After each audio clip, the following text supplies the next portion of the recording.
wheel and lift the other one up. And come on and bless his name because he's worthy to be praised. How many know that even with what we're dealing with, he's still a way maker? He's still a promise keeper. He's a light in the darkness. Come on, look to the hills and say, Lord, that's who you are. Hallelujah. We'll bless your name. You're moving right here in the midst.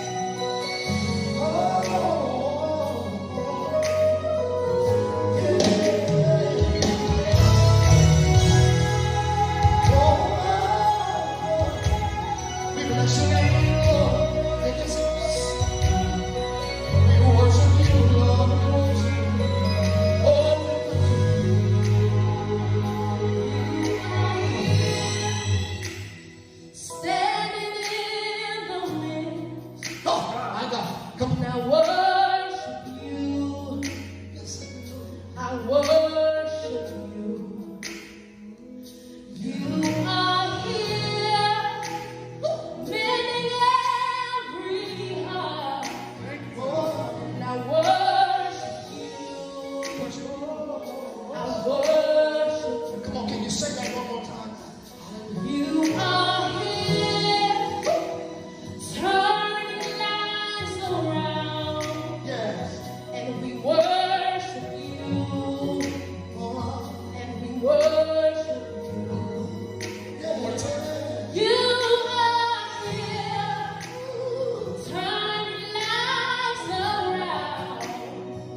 Well, good morning.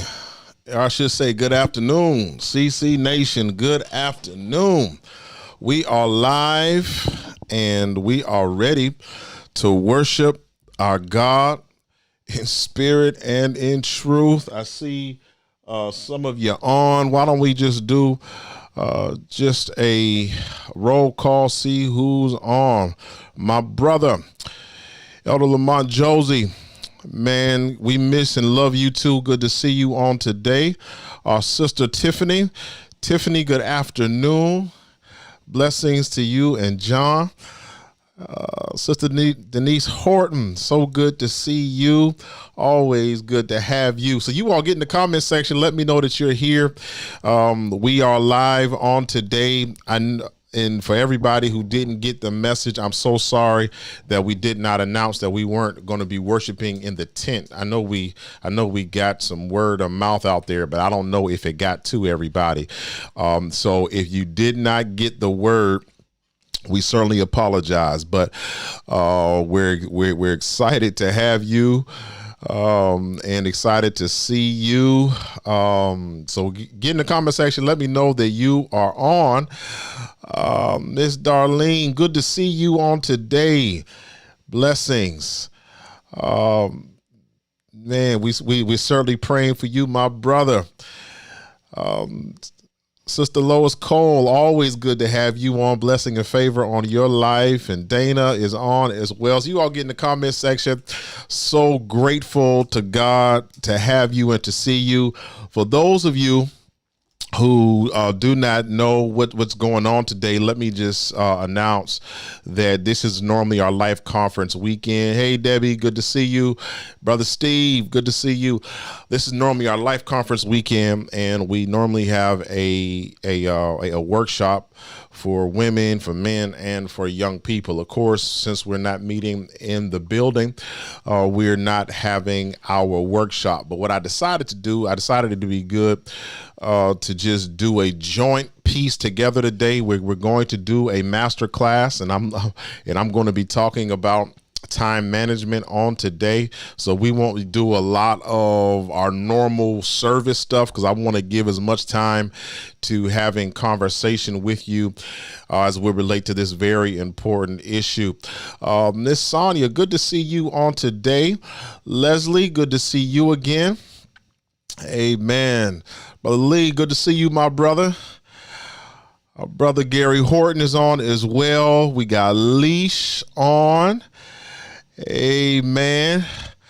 Miss Rayanne and family, thank you so much. And that reminds me, I do got to say thank you to everybody who's been praying for me. I've been away for about 3 weeks or so, just to take some time. It really, I wasn't sick, nothing like that, but I think all of us need to know when it's time just for some self-care, just to slow down, just to make sure that we're mindful of what's around us, and just to recap, just to refresh, and just to re-energize. And so that's what I've been doing for the last few weeks. I thank you for your prayers. Thank you for your text messages. Thank you that you love me enough to know that every now and then it's just wise to slow down and just to rest. And so I thank God for you, and thank God for all of your love. I want to publicly thank our brother Elder Patrick Lyons, as he does all the time. He just he just stands so strong and stands so bold, and just is such an awesome teacher and preacher of the gospel. And I just want to let him know how much I love him, how much I appreciate him. He's actually over at Wayne Park now, just in case we have some people who didn't get the message that we weren't meeting outside. So I thank him for being over there to make sure that everybody knows and nobody is left behind. So I want to just say this, ask that you would indeed be a blessing to the ministry. If you are able, ask that you would consider to make a donation, give. You can give via Cash App. You can do that money sign CC Erie 814. You can also give online. We'll have that information in the comment section. You can also give via the P.O. box if you want to give that way as well to mail your gift in. We ask that you would, of course, support the ministry as we continue to move in these unprecedented times. I thank you all for your faithfulness and ask that you would continue to be a blessing. Let me give a shout out to all of our ladies, to all of the women. We honor you. You all had a time this weekend. I want to give a shout out to Reverend Tamika Giroux from Philadelphia, who just did a bang up job. She just did a bang up job preaching on Friday. If you missed that Friday sermon, go check the church page. Tamika just blessed us tremendously. And then there was about 14 women or so on the workshop on yesterday, and I hear you all just had a great time in the Lord, and God used Tamika to prophesy and to speak into some lives. And so I just want to honor her and thank God for her using her gift. And I've already told her that we want to have her back, because you all have communicated to me that you want her back, and we will indeed make that happen. So stay tuned. But I just want to thank Siobhan. I want to thank Leslie Barney. So many of you who've been on calls and just meeting and just been coordinating. I know you haven't been able to do everything that we had planned to do, but I just want to thank you for your faithfulness. I can't wait till we can all come together so we can do some of the other things that we talked about doing, but I'm glad that we didn't give up, that we at least did what we could do this weekend. And so that's what the whole life piece is really what I have in mind, and really what I really want to unpack today. And so if you missed our Sunday School 9:30, I'm going to ask that you would just go back and check that out, because I talked about living with intention. And that was the setup to what I'm going to talk about on today. And of course, if you were at Sunday School, you heard me say that I'm not going to tarry. I'm going to get right to the message. So if you know somebody who was online who's trying to hold out for 12:30, because Pastor don't normally preach until 12:30, tell them I'm starting right now. So don't miss it. But I got so much information that I want to give to you that I just feel like I need to get started right now. So why don't you get ready? Why don't we tune in to the word right now? We're going to go back to the book of Ephesians. Ephesians chapter 4. So if you have your Bibles, actually Ephesians chapter 5, go to Ephesians chapter 5. And that's where we are going to be at. I see a couple more have popped into the chat since I started talking. Siobhan, how you doing? Siobhan, she does have this comment. She says, we had a phenomenal time. To God be the glory. Thank you, Siobhan. I think Elder Lyons is speaking to Elder Josie when he says we miss you too. And Elder Lyons, I don't know if you were on, man, but I had to give you a shout out. I want to say publicly again, love you, man, and I appreciate you. And let me see. So Selena does share all of the options. If you want to be a blessing to the Christ Community Church, ask that you would do that. Cash App is there. The text, if you want to text to give, is there. If you want to give, ccerie.online.church, you can do it that way, or you can mail to the P.O. box, and that is in the comment section. Let's go to Ephesians chapter 5. In Sunday School, I looked at verse 15. Please, if you missed that, go check that out. It says, pay careful attention, then how you live, not as unwise people, but as wise, making the most of the time, because the days are evil. I want to stop right there. Let me just read it one more time. Pay attention then how to live, not as unwise people, but as wise, making the most of the time, because the days are evil. I want to just show this to you because I want you to know that we are indeed on principle number 2 here in our Sunday worship experience. And today I want to focus in on redeeming the time. But just in case you missed earlier today, I want to give you the 5 principles that are essential for our conversation. So we're going to spend the next, I would say, 3 to 5 weeks or so really unpacking these in detail, because I want to empower you to do what? Live in fulfilled excellence. Number 1, we talked about it this morning, live with intention. That's chapter 5, verse 15. That is, live with purpose. Make sure that you're intentional about life. Number 2 is where we're at today, is redeem the time. And we're going to unpack what that means. Number 3, make wise decisions. Number 4, exercise restraint. I can't wait to talk about that. And then number 5, we're going to talk about accountability. Be accountable. So let me give you 3 of the limitations that I want you to be mindful of that prohibit us from living in fulfilled excellence. I'm going to give these to you, then I'm going to have a quick word of prayer before we go deeper. The first one is the limitation of mindset. And this is where you entertain a low belief in yourself, your capabilities, what you deserve, and what is possible. Many of us can't get to where God would have us to be because there is a mindset issue. The second thing is motivation. We have a limitation somewhere in our motivation. What is that? Motivation has to do with the lack of drive, purpose, or energy to take action. We know what we want to do. We know what we should do, but some way, somehow, there's a lid there when it comes to our motivation or our fire to get it done. And then number 3, there is a limit in our methods, our methodology. That is, you were taught and you're acting on a process that is not effective to create the results you desire. Many of us are just doing it because we've always done it, and we're confused why we're getting the same results. And let me just say this, there are some things that we did yesterday that were good for yesterday, but those strategies will not work for today, because with a new level, there has to be new strategy. And so these are the 3 areas in which we cap ourselves, in which we limit ourselves, in which we are not able to live in fulfilled excellence.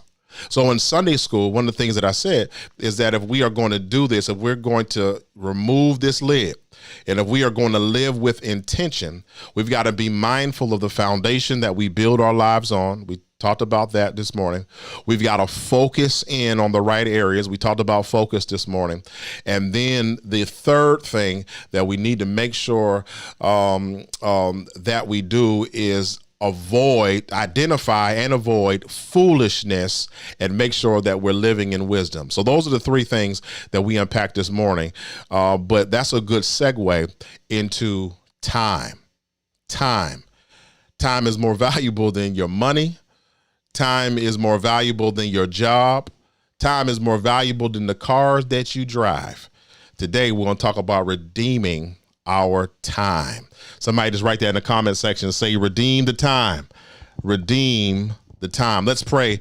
Father, I thank you for this day, for this opportunity for us to dive deep into this, your word. Lord, in this time of teaching, and which I'm calling a life masterclass, I pray that you would help us to apply these tools to our lives so that we can experience the fullness of your purpose and the fullness of your plan for our life. Pray now that I would decrease, that you would increase. Empty out my cup and fill me up, precious Holy Spirit. Let the words of my mouth, the meditation of my heart be acceptable in thy sight. Lord, you are my strength and my redeemer. Amen. So redeem the time. It is so important, my brothers and my sisters, that you all understand the value and the importance of time. So many of us complain about it, and we at times talk like we want more of it, But the truth is that we all have the same allotment of time, 24 hours in a day. And the question comes, what are you doing with the time that God has given to you? Let me paint this picture for you. Let's just say, and I'm interested to hear your ideas about this. Let's just say that at 6 o'clock in the morning, every morning, you got a deposit in your bank account of $86,400. Every morning at 6 a.m., you got $86,400. There is a requirement to that deposit. The requirement is that you have to spend it all that day. You can't save any for the next day, but that $86,400 that's in your account, you've got to spend it, and you've got to spend it all or you'll lose it. You'll get another $86,000 that day, but there are no rollovers. You just get a fresh $86,400. I'm curious, somebody get in the comment section, tell me, what would you do with that kind of money in your account every day? $86,400. I know me, one thing I would do is I would buy back the hood. Every day that $86,400 hit my account, I'd be eyeing up some property that I wanted to buy, and I would buy it, right? So that I can have some investment in property. But I want to know from you, what would you do? Elder Lion said purchase property. Angelia says, yes, Lord, $86,400. She said, I receive it. Hilda says community development. Hilda, I love it. Come on, you all get in the comment section. What would you do? $86,400 is deposited in your account every day. The only catch is you got to spend it all. There are no rollovers. You can't carry anything over to the next day. Hilda says build up nonprofits. Bernadette says purchase homes for the homeless. That's some good stuff. You all good. Good stuff. Elder Josie says find churches in financial distress. My goodness. Yes, sir. I certainly have a heart for churches that could use it. Aaliyah Gordon, how you doing, my sister? Sister Gordon, from Meeville. I know you're not there anymore, but I do remember you and your family. She says property, and stocks fund some food banks. My goodness, that's some good stuff. You all keep typing that in the comment section, because we all would do some great stuff. And you all have great goals. You all have great dreams, and you all have great vision. And I love to hear this idea that if I got $86,400 deposited in my account, I would spend it. I would use this. I would use that. But my brothers and my sisters, I want you to think about that number. When you heard 86,000, and that was a lot of money. And you all had some great ideas that you would do with that money. But can I tell you that in the same way that we can dream about that deposit of $86,400, I got to remind you that every morning that God deposits 86,400 seconds into your life. And those seconds have to be used that day that the deposit is made. And when that deposit is made, once those seconds are gone, they are gone. And so just like I'm asking you to think about what you would do with $86,400, I want you to use that same level of creativity to ask yourself, what are you doing with the 86,400 seconds that God gives to you every day? Because many of us, we don't think with that level of excitement. We have money. We have, money excites us. But can I just tell you that your time is more valuable than money? Because this is what millionaires tell us. They tell us that, you can get money back. I know those of us who haven't had a lot of money, that we think about money differently than millionaires, but we know what it's like to have a lot at times, or we know what it's like to have a little. We know that we can get money back. We get into a car accident and the car is messed up. We can get a new car, but I can tell you something you can't get. You can't get a new life. And time is our most valuable asset, but we have devalued it in such a way that we give more attention to the money that we spend, the cars that we drive, the houses that we live in, than we do with the time that God has given to us. Church, I want you to know God makes a deposit in your life account every day. 86,400 seconds are deposited into your life every day you breathe. The question is, what are you doing with it? What am I doing with it? We need to understand and we need to know that God has called us to realize and to recognize that time is essential. And time isn't waiting on us. Many of us remember being in church watch night on December 31st, and we prayed in the new year together. I was blessed to be with many of you, and we didn't think, many of us didn't even have September in our minds at that point. We didn't think that we'd be dealing with a global pandemic and all that this year has brought us. But I'm pushing you, and I want you to think about and consider time. Let's go deeper. If you're ready to go deeper, say, I'm ready to go deeper. Here it is. I need you to see this with me.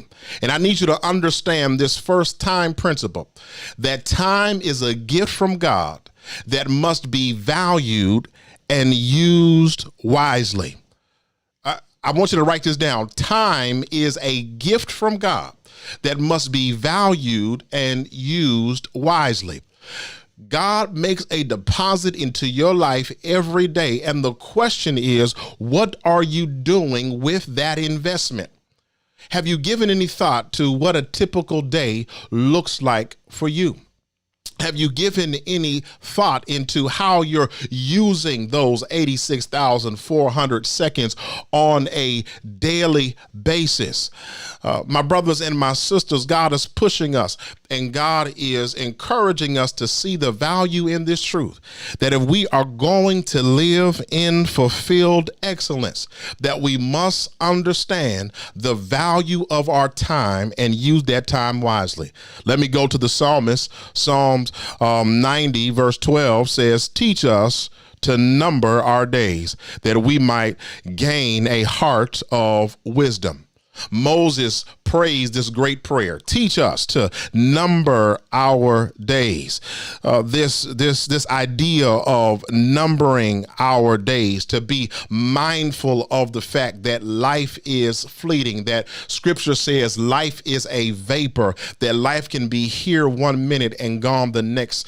I don't have to remind you of that because many of you have seen some of the celebrities that have gone on this year. You look and you saw Kobe Bryant, once vibrant and full of life, now gone. Chadwick Boseman, a man who portrayed and personified a king, a African king in Black Panther. He played Thurgood Marshall. He played James Brown and Jackie Robinson. He played all of these great characters, full of life, full of energy, full of gift and skill, and yet he is with us no more. We saw John Thompson, the great Georgetown coach. He's gone. We can even hit this home.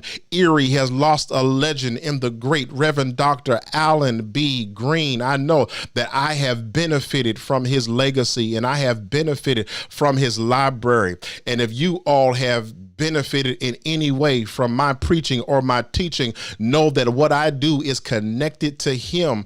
I remember remember so many of the men and women who poured into my life that were here at one point, Rosine Adams and so many others.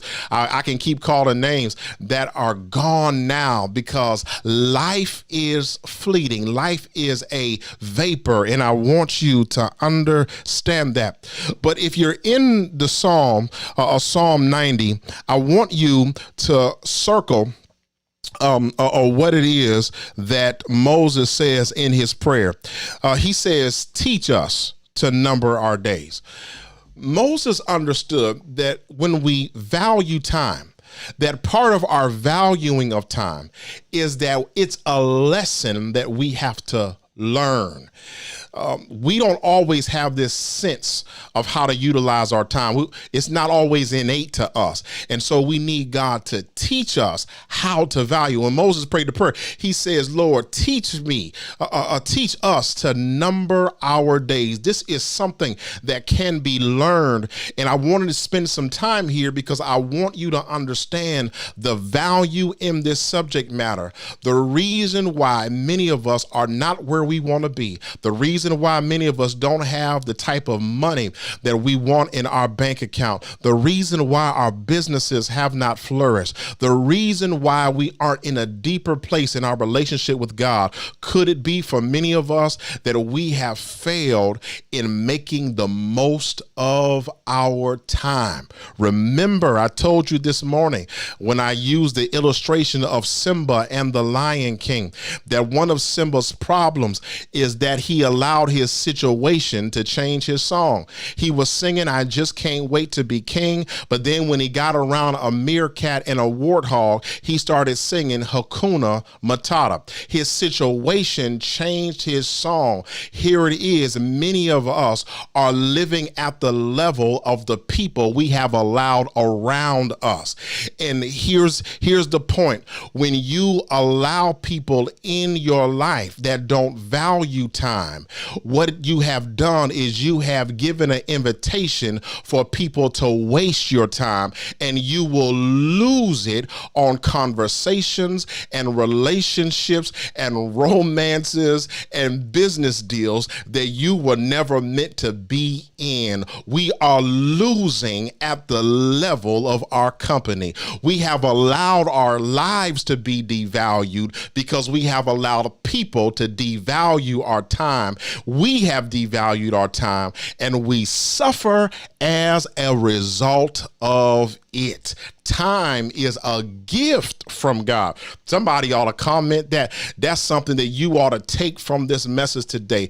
Time is a gift that must be valued and used wisely. I want to encourage you there because I am speaking from experience as one who has wasted time.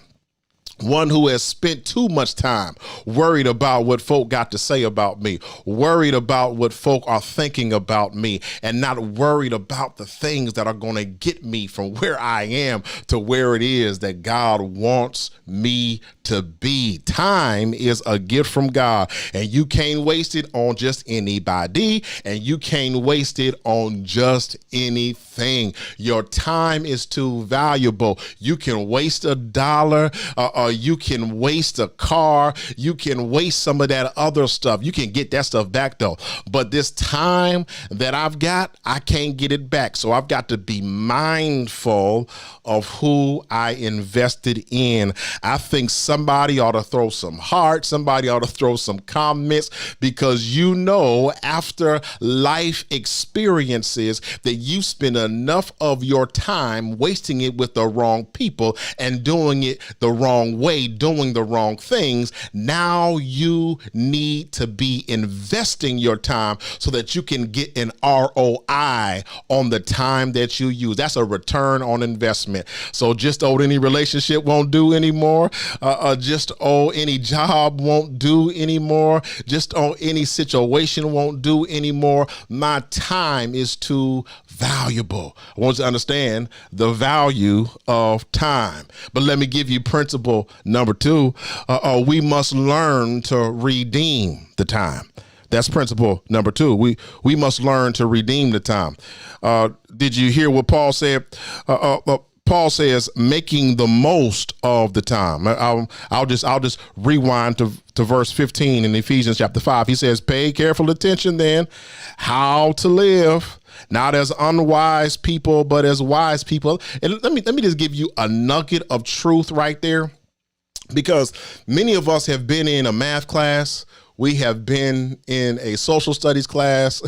We have been in a calculus class. We've even been in a real estate investing class, some of you, but not many of us go to a life class. And that's why I needed to stop for a moment in my normal preaching strategy and really change it up a little bit and do a life class on the day, because I need us to understand the value of living life. Paul says, pay careful attention then how you live. There's a way to live, not as unwise people, but as wise people, making the most of your time. Another translation says redeeming the time, redeeming the time, redeeming the time. That's a very powerful idea. Redeeming the time. The theologian Charles Hodge translates this phrase as rescuing opportunity from waste or abuse. So that when Charles Hodge saw this phrase, redeeming the time, Charles says to himself that this is about rescuing opportunity from waste. Chuck Swindoll picks it up. He says, just as Christ redeemed us, rescuing us from futile existence, enslaved to sin, and empowering us to live lives of purity and purpose, we ought to buy back our time from futility and sin, turning our everyday opportunities towards his purposes, so that we have opportunities every day that we need to learn how to buy back. Matter of fact, I'm feeling that Maxine Waters spirit on me right now, and I just want to put my finger up and I just want to say, I'm redeeming my time, redeeming my time. That is that I'm not going to allow my time to be wasted. I'm going to be proactive in this thing, and I'm going to make sure that my time is being dedicated to things that are going to get me towards my desired goal, or even better, towards God's goal for my life. Charles Hodges' phrase here is good, that redeeming the time is buying back opportunity. So let me help somebody out. What does it mean to buy back opportunity? Stop having would've, could've, should have in your vocabulary and get a Nike spirit and just do it. Stop talking about, the relationships that you messed up or the relationships that messed over you, and just make sure that today's relationships are meaningful and not useless like yesterday's relationships. Stop talking about the money that you wasted on this and that. That money's gone, but you can redeem the time by making smart investments and looking at your money differently on today. Stop talking about, if I was younger, I would have gone to school, or I can talk to my younger self, I would have gone to school when I got out of high school. Well, you can't talk to your younger self, but you can do something with your older self and realize that it's not too late for you to invest in your education. I got some on the line who can testify. Darlene Henderson, she went back and she got her degree. I've got some moms who had to put in some work with their kids and still had to put in work at school. Selena King, she's on and she can testify. Stop talking about the time that you wasted, the would've, the could've, and the should've, and understand that if you got breath in your body, you lost that 86,400 seconds yesterday, but God gave you a new deposit on today. And so you ought to invest that wisely. Redeem your time. Rescue opportunity. Stop going back to what was and thank God for what is. There's some value in this idea. But this is something that I want you to understand, church, and that I want you to be mindful of. That as people, we are prone to extremes. That we have a way of falling on one side of the coin. We rarely operate in the place of balance, which is the place we ought to be operating in, and we typically move into extremes. Well, two extremes that we can get into when it comes to time. The one extreme, and we talked about it this morning, is procrastination. The other extreme is overworking yourself. So there's two sides of the coin. One side is procrastination. And if you are going to redeem the time and you're going to overcome procrastination, I want you to write this word down. It's going to require discipline. There's no way around procrastination other than discipline. You've got to discipline yourself. You've got to utilize some strategies. There's a great book that I'm going to spend some time unpacking one day, and the book is called The 5-Second Rule. And in that book of The 5-Second Rule, it's really a good book for procrastinators, because what it does is it gives your brain a trigger so that when you want to get distracted, what the writer does is the writer learned that in their own life of distractions that they would count down 5, 4, 3, 2, 1. And then when they got to 1, they would take intentional movement towards the thing they ought to be doing. So every time they wanted to procrastinate, they disciplined themselves to do the 5-second rule, 5, 4, 3, 2, 1, and then move. They went towards where they were going, and it helped them not to procrastinate. So if you are going to get through procrastination, is going to require discipline. But then the other side is overworking yourself. And if you're going to get through overworking yourself and redeem the time even there, because you can be real busy and not get a whole lot done. Here is something that science teaches us. Many of us have convinced ourselves that we know how to multitask. The truth is, nobody multitasks effectively. The science teaches us that, so that when you put your attention on something else, the other thing that did have your attention is now suffering. That's why having a strategy, that's why having a goal is so important, because it helps to direct you so you're not pulled in multiple directions.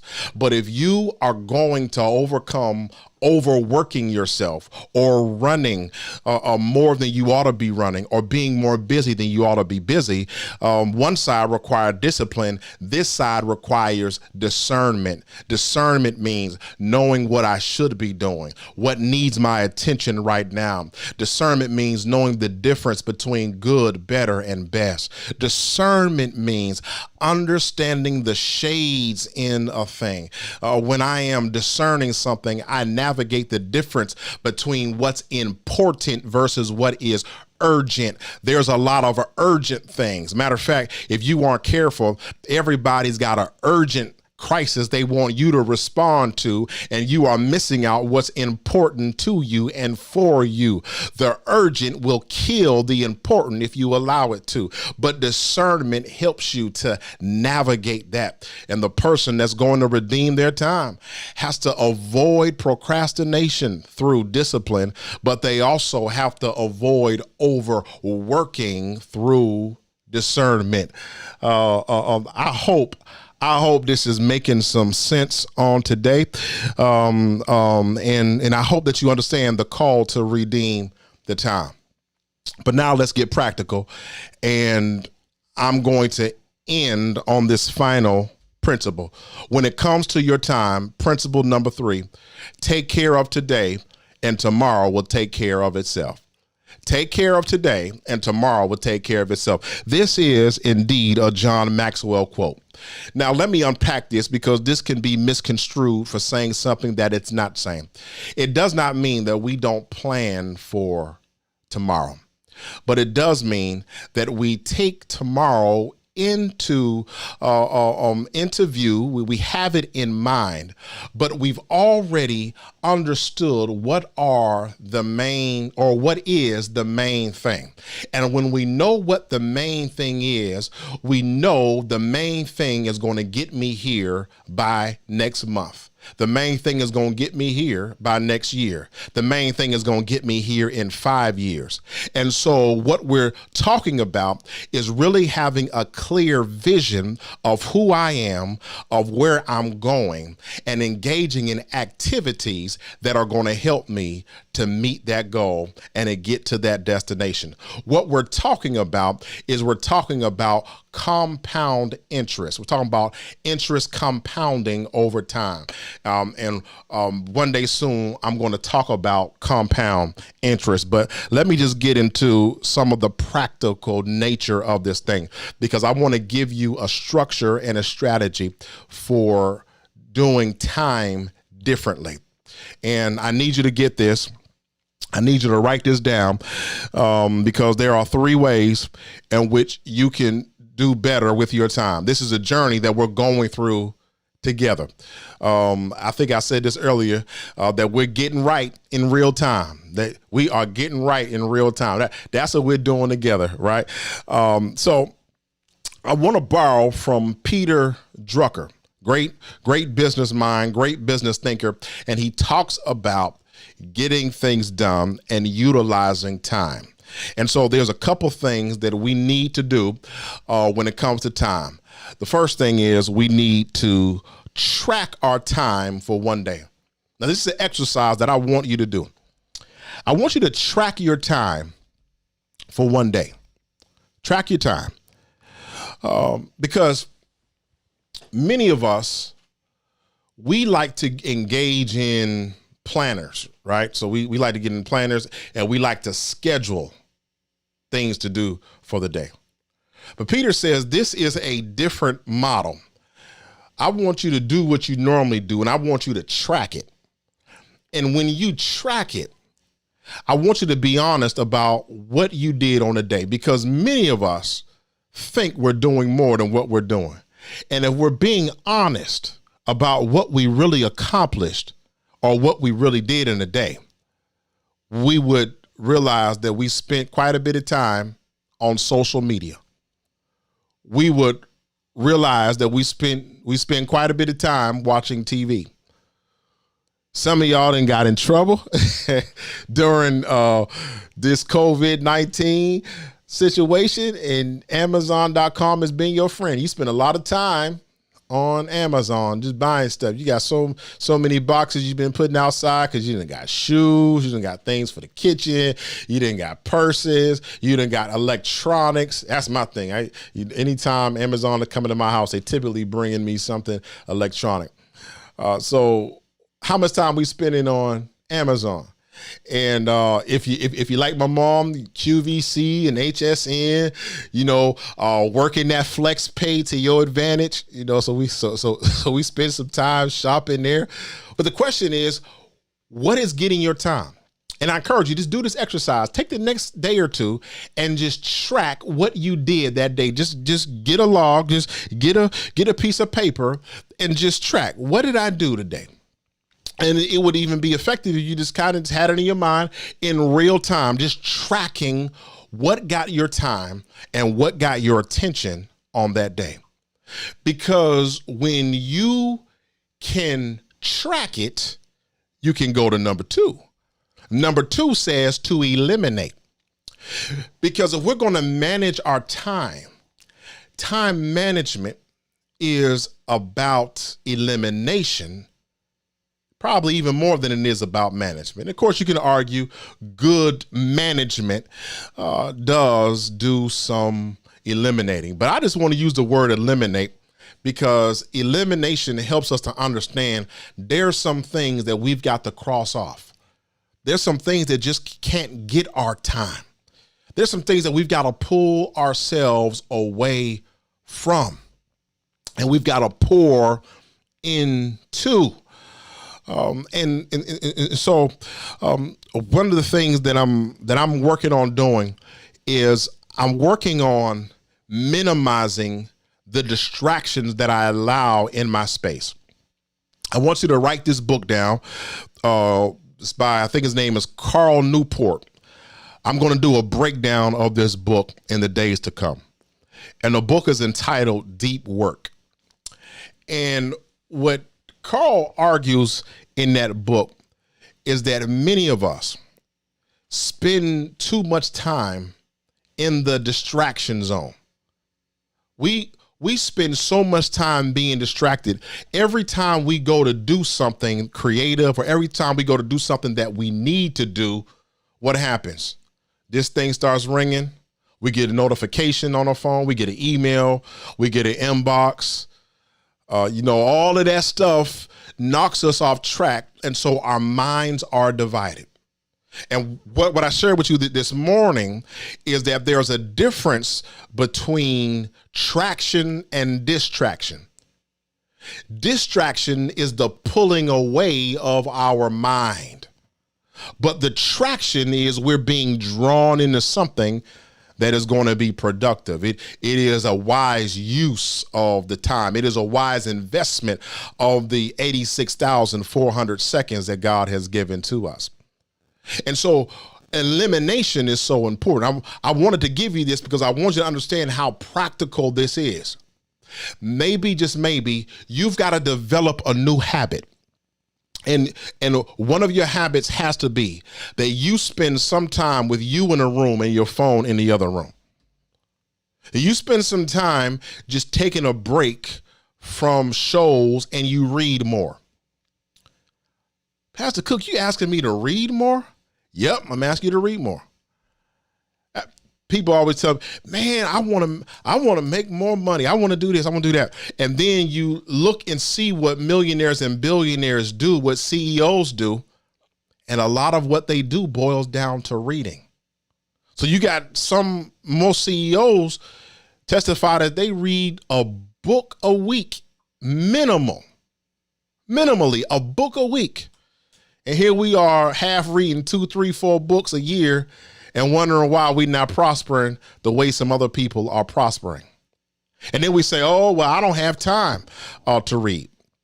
You got time, because one of the things that Apple did, and I'm sure Android did this too, is they mess with us. They started putting these measurements of how much time we're spending on what app. And I kid you not, I remember I had happened to look at my phone and I got a notification that in a week I had spent 6 hours on social media between Facebook and YouTube. I said, Lord, have mercy. There was this sense in which I realized how much time I was spending on stuff that really didn't mean. And when I say 6 hours, I'm not talking about the times that I'm teaching, because that's work. I'm talking about times just reading posts or just laughing at silliness and laughing at foolishness. I'm talking about that type of stuff, wasting time. See, we always say, I don't have time. But one of the things that I can tell you for sure is that the same 86,400 seconds is given to all of us. Just that some of us use it to complain. Some of us use it to watch TV. Some of us use it to watch YouTube, use it to take a break. I told you that one of the things that I've been doing throughout this time is I've just been swallowing up a bunch of information, because one of the things that I need to know how to do is I need to know how to build capacity to do some of the things that we need to do at the Christ Community Church. We need capacity. We need to grow financially. And so I'm spending a lot of time looking at investments, and I'm spending a lot of time looking at real estate investment. One of the things that I told you earlier today is I was telling you about a group of black people. And we always talk about black folk and sitting up drinking and smoking and all this crazy stuff that the media portrays as blacks do. I want to listen to there are a couple podcasts, the Black Wealth Renaissance, Millionaire Mindsets. I want you to look up a brother by the name of Todd Millionaire. His real name is Charles Oglesby. These are black folk that are doing it. And when I talk about doing it, I'm talking about there was this one guy who was on the podcast, and he was talking about how he kept reading about gentrification. And you get all these great minds that talk to us. Cornell West, Michael Eric Dyson. We get so many minds. Great. I love some of the newer minds like Angela Rye. There's some great minds that talk to us and help us to understand how to navigate major issues like gentrification, right? But what these brothers decided to do, they said, we're not going to talk about gentrification. We're going to start to put our money together and we're going to buy back the hood. I'm telling you, these brothers bought up a whole a spot, kind of like if you are by the church, if you're here, you're by Christ Community, and you remember where the old Loblaws used to be, where you was Quality Market, and Family Dollar's there now, the Wine and Spirits there now. These brothers bought a piece of land like that, a commercial piece of land like that, and they're flipping it. They put their money together. First, they got the credit right. Then they started putting money together, and they are engaging in what they're calling group economics. So that intentionally they said, we're going to stop diagnosing the problem. We know gentrification is a major issue. We're going to stop diagnosing this thing, and we're going to participate. We're going to do what we can at our level. Now, understand the systemic issues are very real, and we need to do some work in the system, and we really need to blow the system up, and we need to reimagine the system. I understand that, but there are some things that we need to be talking about, and group economics is one of those things that we need to be talking about. I'm pouring myself not into that. There were a group of sisters. I'm talking about some black women that got together and they put their money together and they said, we tired of talking about gentrification too. And so in Florida, they started buying up houses. They saw a neighborhood that was being gentrified and they started buying up property. First, they put their money together and they said, we're going to buy up a house one at a time. And so they bought one house. And then once they got some equity in that house, they flipped the equity in that house after they fixed it up. And then they borrowed off of that and they bought another house and bought another house, so much so they got to the point where they were buying up the hood. There's a group of people who are right now living in California. I'm talking about black folk living in California, and they are buying up property in Detroit. Living in California, get this, living in California, buying up property in Detroit because they want to buy back the hood.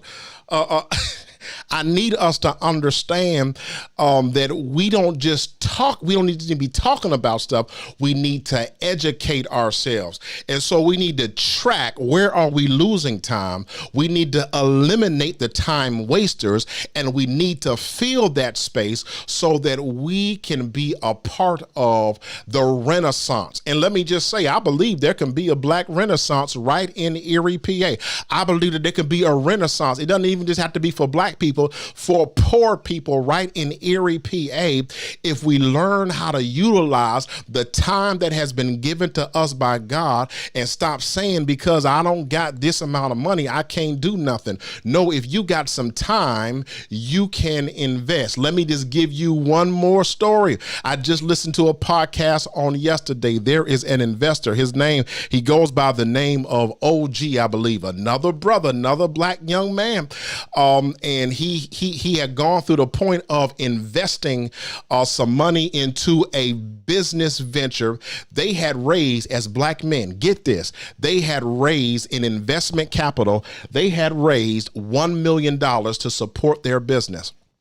And but as a matter of fact, let me give you this part of the story. I know I'm getting off a little bit, but I just need to put y'all on this game. I told you this is life class.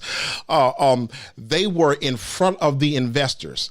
They were talking about the $1 million that the investors in word had said, we like your business. We like the software that you want to develop. We're going to invest $1 million in. They had the next day meeting with the investors. These are 4 black men. They had convinced this group to give them $1 million. When they got into that meeting, what ended up happening? They stood in front of the investors, and the investors had a stack of sheets, a whole bunch of paper in front of them. And the investors said to them, they said, look, we were going to invest in you. We had $1 million to invest in you, but we looked at your old Twitter page.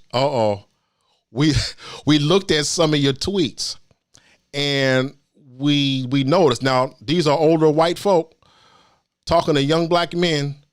We noticed that on your Twitter feed, you were using the N-word quite a bit, and you were talking about this and talking about that.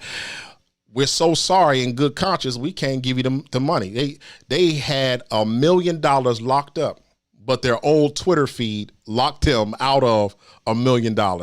I just had to throw that in parenthetically, because when I talk about time wasters, some of us are wasting our time on frivolous conversations, and those conversations may not mess us up right now, but those conversations can cost us some major relationships, some major money in the future if we are not careful. So those young men lost that $1 million investment, but I'm going somewhere. That same young man, a young black man, he already had a financial background. They lost that business. They ended up raising about $300,000, but they ended up losing that business. He ended up losing his money and decided, get this, he decided at the end of 2019 that he was going to get into options trading. Already had a financial background.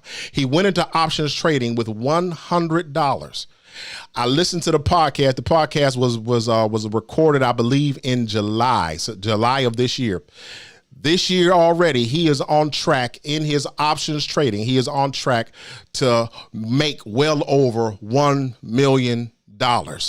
He learned a new skill. He started working that skill. Matter of fact, he says that he spent 6 months even before that, and he spent that time learning the markets. And now this young black man is trading options and is going to make over $1 million this year. He lost $1 million, but now he's getting ready to make $1 million. And I'm just going to just lean on the story just a little more and tell you this. I told you this life class. I'm not preaching today. This life class. This same young man, as he's talking about this investment, he teaches us that we can learn new things, we can apply new things, but we can be confident even before we get there. Because he had tweeted because he ended up getting himself a new Twitter, and he started posting positive stuff on his new Twitter. He said, I'm getting ready to start investment trading. And he said, I'm going to be on the Millionaire Mindsets podcast talking to them about my come up. He said that at the end of 2019. He was on their podcast July of 2020 talking about his come up. All I'm saying to you is that if we learn how to track time that we're wasting, eliminate those time wasters, we can put ourselves in position. And I'm not just talking about money here. I'm talking about relationships. I'm talking about life on every level. Let me go here. After we track, after we eliminate, after we do those things, next is we consolidate. We have to learn how to consolidate, because it makes no sense for you to know where your time is being wasted. Now you've got to make sure that you are scheduling time wisely to build up those skills that you need to build up. So Peter Drucker says in this consolidation phase, you want to create large blocks of uninterrupted time, 90 minutes, or he even does half a day or 2 weeks at a time. Many of us can't get there. We don't have that level of discipline yet. But you can create time blocks in which you are going to be productive. And remember, I talked about compound interest. Compound interest. And I'm gonna move quickly to my close. But compound interest says that if I do a lot of small things long enough, those small things compound over time. We're not talking about mathematics by addition or even multiplication. We're talking about compound interest. A lot of small things coming together to make a big thing. If you can identify those blocks, even if you can just identify 15 minutes and give that consistent 15 minutes every day, you will see a return on that 15-minute investment. Is that 15 minutes about reading? Is that 15 minutes to be dedicated to learning a new skill? Is that 15 minutes to be dedicated to developing your relationship with God? I'm not going to tell you what that is right now, but I'm telling you, after you track, after you eliminate, you consolidate. That is, you identify blocks of time that you will give uninterrupted energy to moving towards your goal for your life. I'm trying to give you all some game on today. We can build one small thing at a time. Let me close. And this is where I said that I just felt I needed to close at. You all let me know if this is beneficial on today. We're going to do the next few weeks. I won't do too much preaching. I'm going to do these life classes that are built on the word. And you know, Paul says, make the most of your time in Ephesians 5:16. But let me give you this John Maxwell piece, and I'm done. John Maxwell has what he calls his daily dozen, the daily dozen. And let me give you his equations.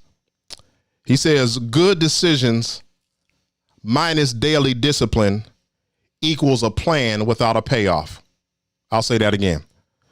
Good decisions minus daily discipline equals a plan without a payoff. He says daily discipline minus good decisions equals regimentation without reward. Say that again. Daily discipline minus good decisions equals regimentation without reward.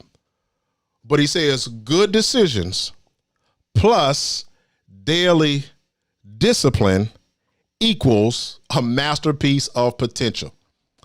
And so what John says is this daily dozen, there's 12 things that he does every day to make every day a masterpiece. And one day in the very near future, we're going to talk about how to make a day a masterpiece. What does a masterpiece day look like? But let me give you these 12. I'm going to give you these quick. I'm going to give you these 12 quick. He says the day for him, the daily dozen, the 12 things that every day consists of for John. Number one is attitude. Attitude, write attitude down. He says every day I choose and display the right attitude. He says today's attitude gives me possibilities. You can talk yourself out of some good stuff. Remember, out of the 3 limitations I gave you, the limitations of mindset, motivation, and method, mindset is the first one. He says, number 2, priorities. Every day must consist of priorities. What are my priorities on a particular day? We're going to talk about priorities we're going to give priorities its own day too. But he says, determine and act on important priorities daily. He says, today's priorities give me focus. Stop waking up and not knowing what you're going to do this day. Number 3, health. Know and follow healthy guidelines. Today's health gives me strength. Remember, I told you one of the things that I've been doing in this time that I've been off is I've completely shifted my diet. And I've had to do it. And I realized that what I've been eating has been contributing to some of the failures in my life. I've been eating myself into some bad situations and some bad places in life. And so your health is important, and your health starts with what you're eating and what you're drinking, because many of us are drinking more sugar than we're eating sugar. Number 4, family. Communicate with and care for my family daily. A day shouldn't go by without you caring for your family. Today's family gives me stability. Number 5, thinking. Practice and develop good thinking daily. Today's thinking gives me an advantage. Stop letting everybody think for you. Trump doesn't say, I haven't heard Trump say too much of anything that's true. I hear a lot of lies come out of his mouth. But embedded in one of his critiques of the media, I don't believe that all news is fake news. But what I do believe is that we ought to be vigilant and to be mindful of what we allow to go into our eyes, into our ears. Because there is a sense in which we can be manipulated by what we're seeing and by what we're hearing, and we've got to learn how to think critically. Today's thinking gives me an advantage. I want to think that young black man that I was telling you about learning stocks, he talked about the key to learning stocks is learning how to analyze. Number 6, commitment. Make and keep proper commitments daily. Today's commitment gives me tenacity. So commitment has to be part of your day-to-day. Finances. Make and properly manage dollars daily. That's a big one. Today's finances give me options. I love that line. Today's finances give me options. Many of us don't know how much we make in a day. We don't know how much we're spending in a day. We don't know how much it costs for us to survive at the level that we're surviving, because all we've known is how to live from paycheck to paycheck. We've got to blow that up, and we've got to rethink finances. Number 8 is faith. Deepen and live out my faith daily. Today's faith gives me peace. I'm going to tell you right now, I am a proud black Christian man who believes unapologetically that Jesus is Lord. I know that by what I've studied, and I know that by what I have experienced. Both things you cannot take from me. Your faith matters, and your faith needs to fuel everything you do. Your faith has to be the foundation of your very life. Stop letting folk. One of the things I'm careful about is letting folk, all of a sudden you got some new epiphany.